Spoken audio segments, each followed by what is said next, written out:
இன்றைக்கி டே early morning 4 மணிக்கெல்லாம் start ஆயிருச்சு. இந்த ரெகுலர் ரொட்டீனு 4 மணிக்கு 4:30க்கு எந்திரிக்கிறதெல்லாம் கொஞ்சம் டச் விட்டு போன மாதிரியே இருந்துச்சு.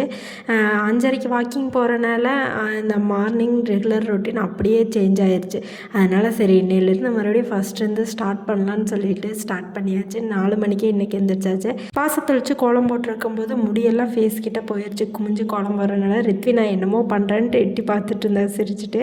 அதுக்கப்புறம் அப்படியே வந்து விளக்கெல்லாம் போட்டு சாமி கும்பிட்டாச்சு. இன்றைக்கி வந்து பூ இல்லாமல் தான் சாமி கும்பிட்ருந்தேன். ஏன்னா வந்து சண்டே தான் வாங்கிட்டு வருவப்போ இந்த சண்டே வாங்கிட்டு வந்து சீக்கிரமாகவே முடிஞ்சு. அதனால இன்றைக்கி பூ இல்லை, இனி சண்டே தான் வாங்கணும். சாதம் வைக்கிறக்க அரிசியெல்லாம் ஊற வச்சுட்டு அதுக்கப்புறம் இன்றைக்கி டீக்கு பதிலாக எனக்கு காஃபி போட்டு குடிக்கணும் போல தான் இருந்துச்சு.